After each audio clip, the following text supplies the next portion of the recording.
Hey, Keith, if you get knocked down, what would you do? When I get knocked down, Yeah.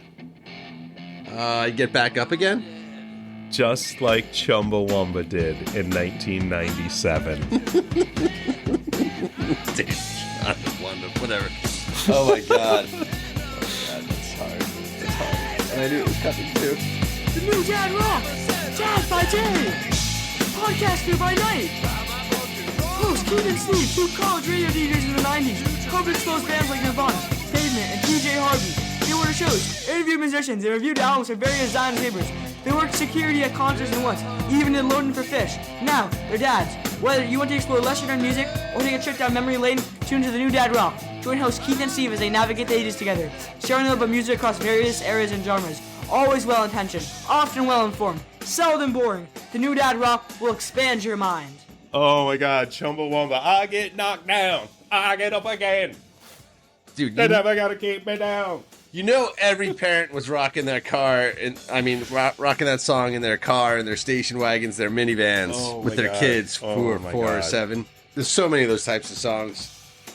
So good. Where's Chana? How do I say it? Chumbawamba? I think they were Australian. Okay. You know, like our mates in King Gizzard and the Lizard Wizard. You know, I was thinking about what bands we talk about the most, and I'm like, okay, besides King Gizzard, what band do you think we've talked about the most? I have it down to two. Oh, three. What band? It's either Pavement, Yes. Iron Maiden, Yes. or what's the third? I think Modest Mouse, possibly. Yeah, I feel like we don't talk about them too much. Maybe, but I'm gonna say this. Did I say that 1994 was possibly the best year of music? Did we say that at some point, or was that 95? I think so. Okay. I'm not like a super fan, so I'm not like poring over every episode multiple times. But you're not a super fan of your own podcast? That's messed up. We see you though. We know you're out there. Okay. You're seen. What I'm going to say about 1997 is that I think it's my Desert Island Classic year. Wait, you went to a desert island in 1997? No. In fact, I don't think I went to my first country until 99, which was Spain, which is not a desert island. But what I mean to say is that I think there's 3 records that might make my Desert Island 10. I bet one of them is Modest Mouse. Well, I mean, perhaps. So in 97, I mean, according to my notes, the Lonesome Crowd West came out. The Lonesome Crowded West. That was a scrappy, sprawling indie masterpiece, wasn't it? Dude, I mean, if you were on a desert island and you picked a Modest Mouse album, which album would you pick?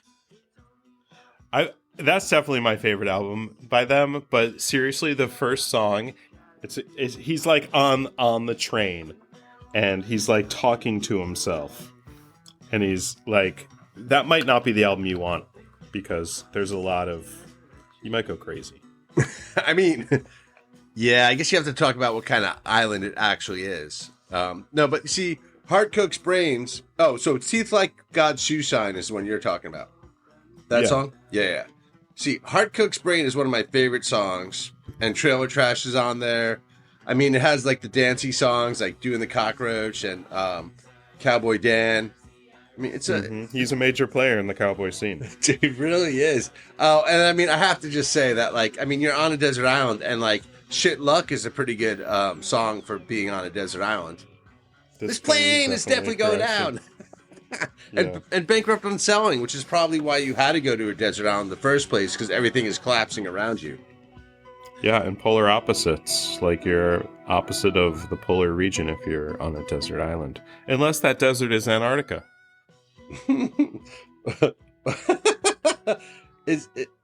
That's like the OG desert island, man.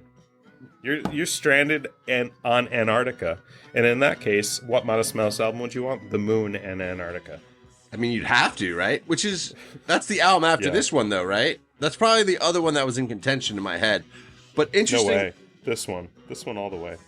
What's interesting is that the double vinyl edition released on Up Records includes an extra track, which is one of my other favorite songs, which you find on I think you find it on Building Something Out of Nothing, which is Baby Blue Sedan. Baby Blue Sedan. I, by the way, have that vinyl. I bought it at a show, actually. Oh, that's pretty hot. And it's very cool to have. And if you look closely at the logo of the new Dad Rock, you can find it on there. And I think I put one of the vinyls on the first logo. And when we updated the logo last year, I think I put the other one on there just to be cheeky. Nice. And, so cheeky. And, you know, you should start seeing those stickers of the new Dad Rock around. We're going to start polluting the atmosphere with those. Okay. So if you're on a lucky ski lift that I was on, maybe you'll see it. Oh my god, that'd be awesome. Yeah. Okay. Cool. Check this out. So Desert Island Classic, Modest Mouse, Lonesome Crowd West. Probably definitely makes it. Okay. Another album from that year that it's a band that everyone loves so much, and I don't love them as much as everybody else. But this album is my favorite album by them. Radiohead. I'm thinking of... Oh my god, that's funny because I thought of two other bands that would describe that. And maybe it's because I like Radiohead maybe a little bit more than you, or Yes. at least the old Radiohead. Yes. Yo La Tango had I Can Hear the Heart Beating as one, which for me, that's their album.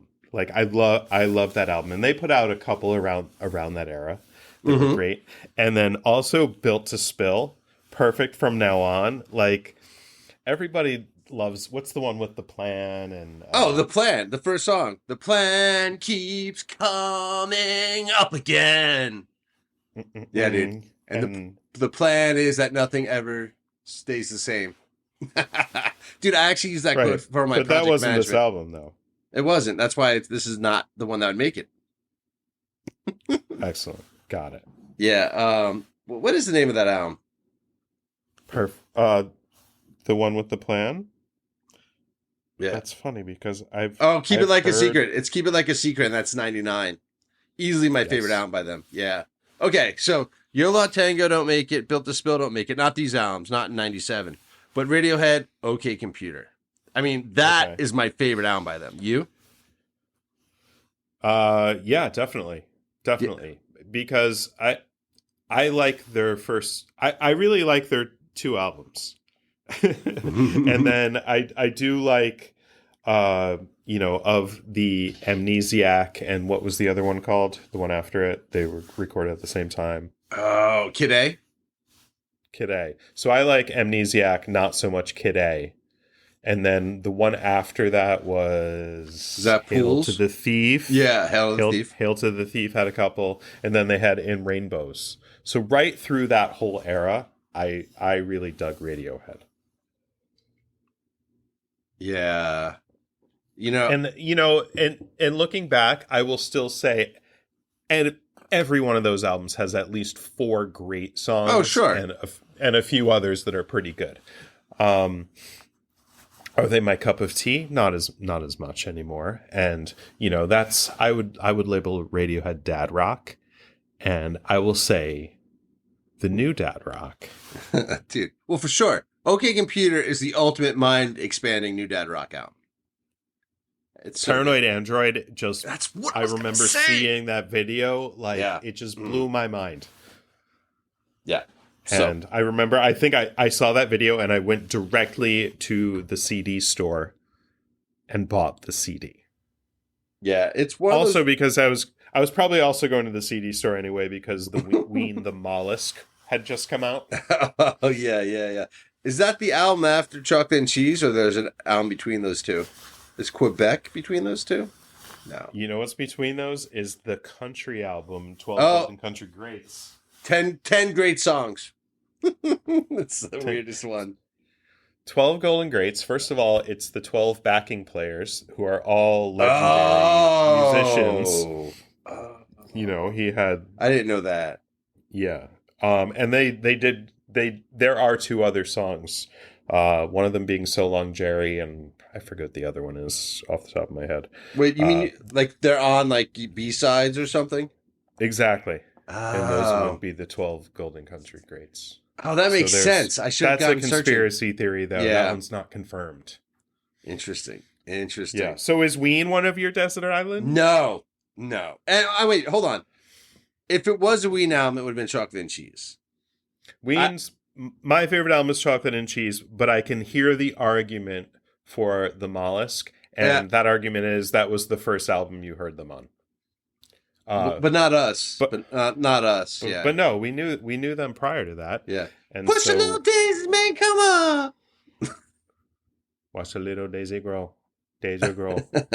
Dude, that's so weird. Okay, so the third Desert Island classic that, for me, and this is going to be the one where I don't think you're going to agree.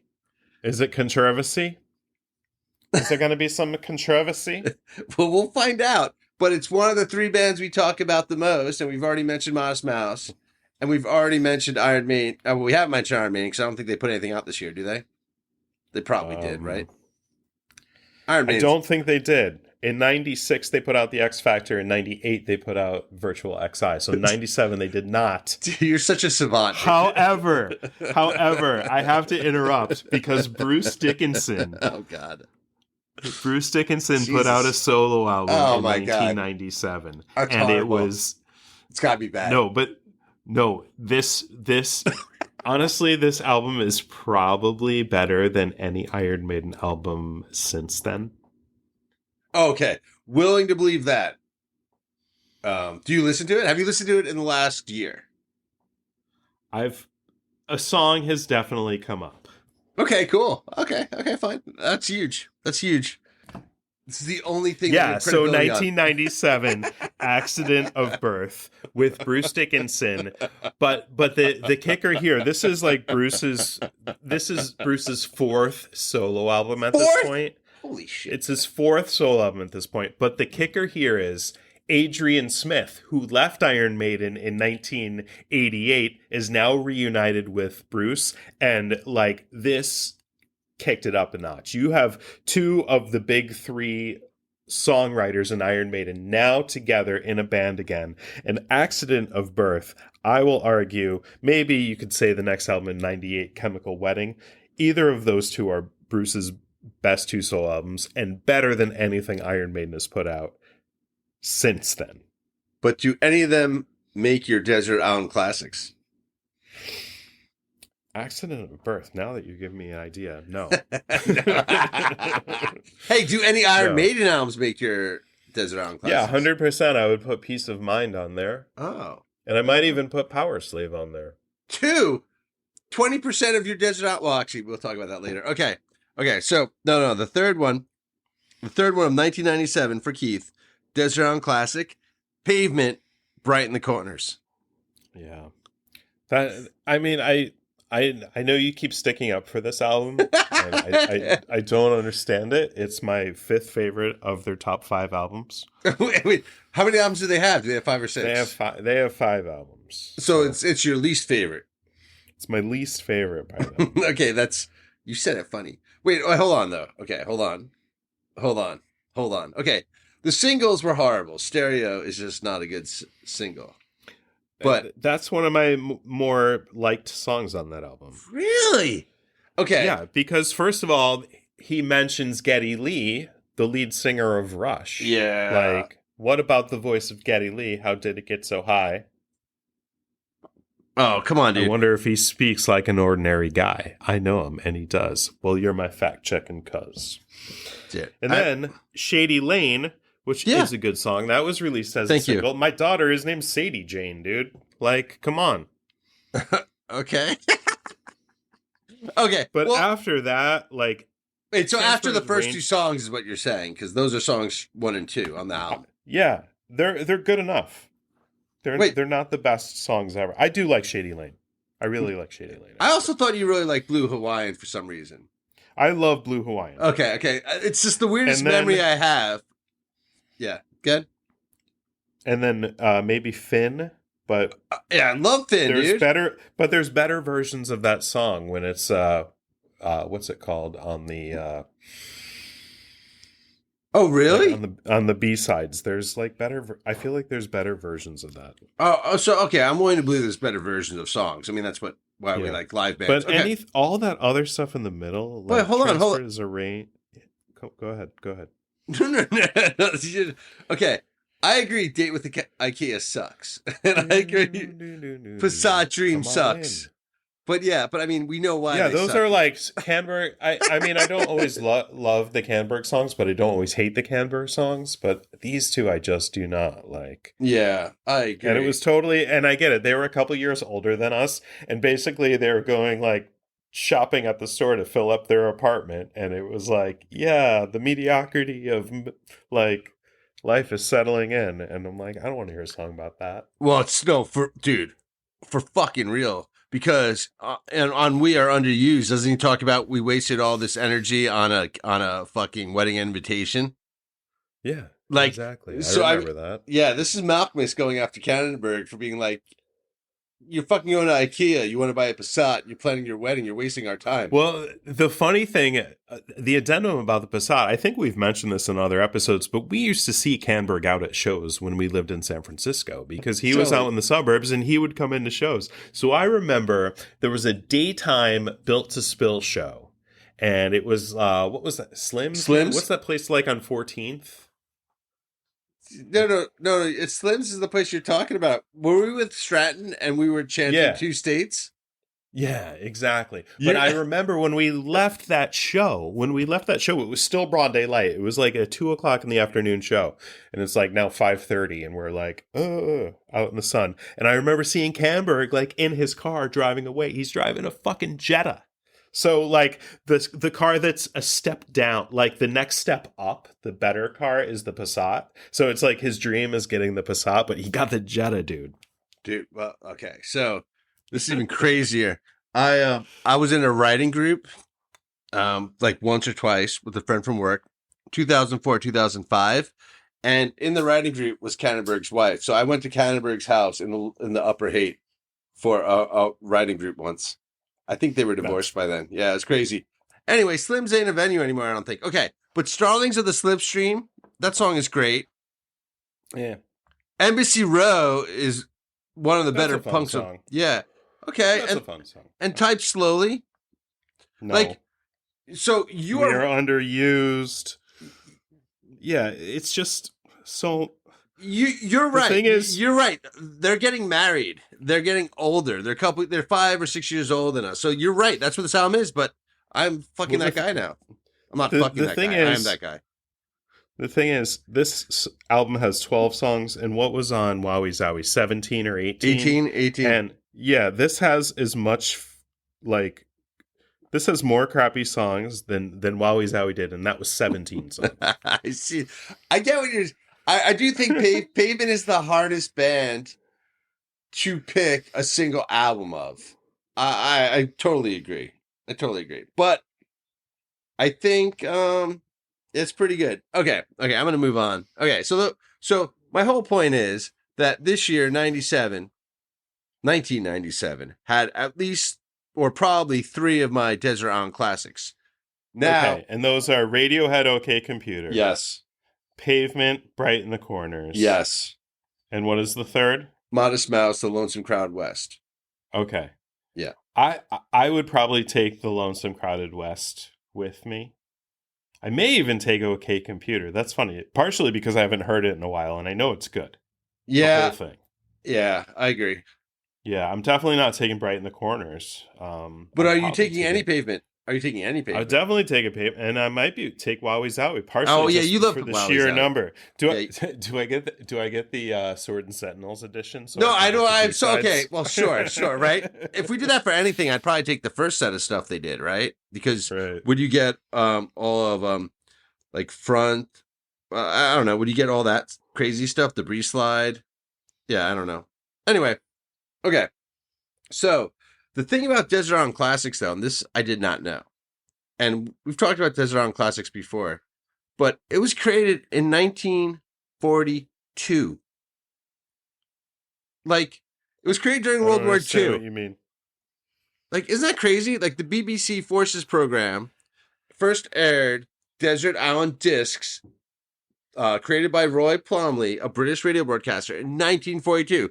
So World War II is going on, And like this literally could happen to you. They're like, hey, if you were stranded on a deserted island, what if you parachuted out of your plane with a Victrola with you, which 10 records do you wish were in your backpack with you? Yeah, so no, 100% agree that it was 10. But you know what? When they first did it, it was 8 recordings originally. 8.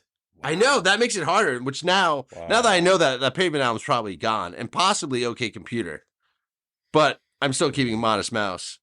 Yeah, it's crazy. So anyway, yeah, that Modest Mouse album is really long too. So it's like a solid 74, 78 minutes in case you're getting the record with the extra song, Baby Blue Sedan.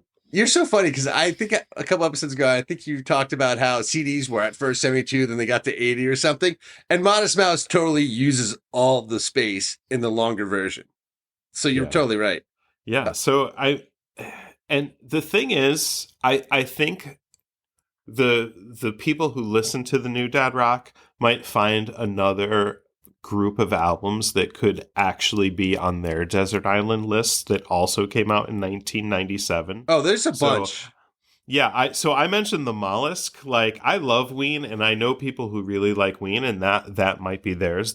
Agreed. Ween, the Mollusk, which it's almost a concept album. It's just hangs together really well. And I got it, and I was out in Montauk for the summer, so it was the perfect soundtrack to being out there.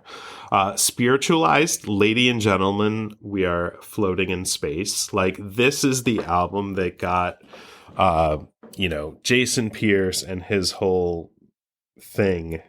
This was it. I mean, he started out years prior in Spacemen 3.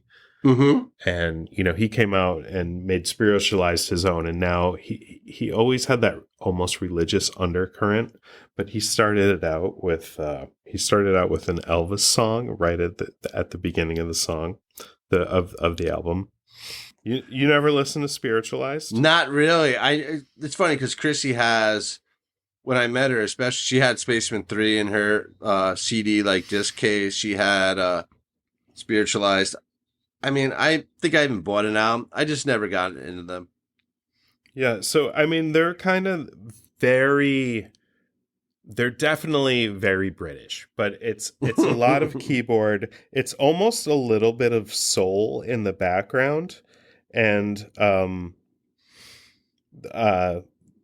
the lyrics on the very first song, it starts out with going, "Ladies and gentlemen, we're floating in space," like almost through.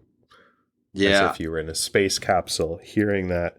And then it's like, a wise man said, only fools rush in, I can't help falling in love with you, which is totally a nod or an homage or a direct ripoff of Elvis. So that's where he's starting it out. And it just goes in. And really the first 3 songs of this album are really, really strong. And if you ever were going to listen to Spiritualized, I would encourage you to listen to that, Come Together, I Think I'm in Love. Those first 3 songs are fantastic. And then later on in the album, Electricity and Cool Waves. And then they have this like droney 17-minute song called Cop Shoot Cop. Also a band called Cop Shoot Cop. Oh, yeah. I saw Cop Shoot Cop live, by the way. They were awesome. Yeah. Wait, so the Spiritualized album, is this the one where it's like the silver or gray cover? That's basically the whole cover. There might it looks like a packaging for medication. I see. Jason Pierce definitely had a drug problem throughout his career, and spent time in a coma, and later had an album called Songs from A&E, which is basically the British version of the emergency room. So he was, out of it for a long time, and, basically came back to and continue to make these spiritual infused albums. Another one that people from 97 might really like is the Verve Urban Hymns. I mean, in fact, I know there's multiple Verve albums, but this might be the only one. That's all I'm going to say. But the whole album from start to finish is tops. It sounds like the British sound of the late 90s. Like that was so that was that The Freshman was on that? the Bittersweet Symphony was on that, the one where they got no money for it. Yeah. Yeah. Right. I love Richard Ashcroft. I like the Verve better than I like Oasis. But this is the only Verve album I listen to. I did see Richard Ashcroft at Bimbo's in San Francisco back in, I don't know, pre-Children. You know, there's another album that came out. This is possibly this artist's best album, or people might say it is. It might even be their last album they were alive for, but Elliott Smith Either Or came out in 97. Yeah, that's a great album, and I think that's kind of his. I don't know. Yeah, I it feel is, like right? Isn't that the one that people say is his best? Yeah, I think so. The first one was kind of Good Will Hunting, right? And maybe there was some stuff before that. Yeah. Yeah. It's funny, like this to me is one of those that every song is above average, but I don't know. I don't always go back to this album for some reason. And yeah, because it's sad dadcore at its peak, man. I just don't think you and I are sad. We're angry. I guess so, but there are other albums by Elliott Smith that I like better. But also, you know, among this, maybe not sad, but maybe a little bit dark is Portishead. Yeah, so, Portishead. This is actually it's their self-titled album, but it's not their debut album. Oh, it's not. Oh, okay, that's funny. That's Isn't weird. that funny? Yeah. So their first album was called Dummy in '94, and that's like Nobody Loves Me. It's true. Remember that song? Yeah, like you do. So their second album is their eponymous album, Portishead. Which this one had All Mine, Humming, Morning Air, Only You. This album was dominant. Totally, man. This is a great album, and they after this album they did an album with a New York Symphony, and it was featured most of the songs on this album, and of course a handful from their debut album. But this is peak Portishead. I know they got back together a few years later and had a third album, but this is peak Portishead. And if you ever want to listen to if you want to know what trip hop is, this is it. Oh, I agree. You know, other stuff that came out that year the Notorious B.I.G., I think he's dead now, but Life After Death came out. I think he was dead then. Yeah, dude, it's tough, man. Yeah. Yeah. Bjork, Homogenic. Which that had to be a big one, right? That had to be the biggest one. This is one of those, again, it's the full album. It's the whole experience. Yeah. But this is peak Bjork. If you wanted to see her on peak Bjork. Tour, this probably would have been the time to see her. I want to say this is a couple years before this one. Oh, man. You know, 97 was a pretty solid year for music. It really was. And it was a very great year in my life, so I want to acknowledge that. I did some amazing things. I worked in Manhattan. I worked in Montauk. I met a wonderful woman that year. I went on a tour of the United States. You know, I did a lot of great things in 1997, and all this great music was there in the background. Oh man, if only we had a time machine and we could go back and say, hey guys, you're living the dream. And the beauty of it was we would get there and we would be immediately hit with Jamiroquai. That's such a cosmic thing, dude. It is such a cosmic thing. And just like the New Dad Rock is a cosmic thing, we reach out to the cosmos and deliver these atoms into your brain, and hopefully you and your friends delights in our antics each bi-weekly episode of the New Dad Rock. Now I want to go to that desert island.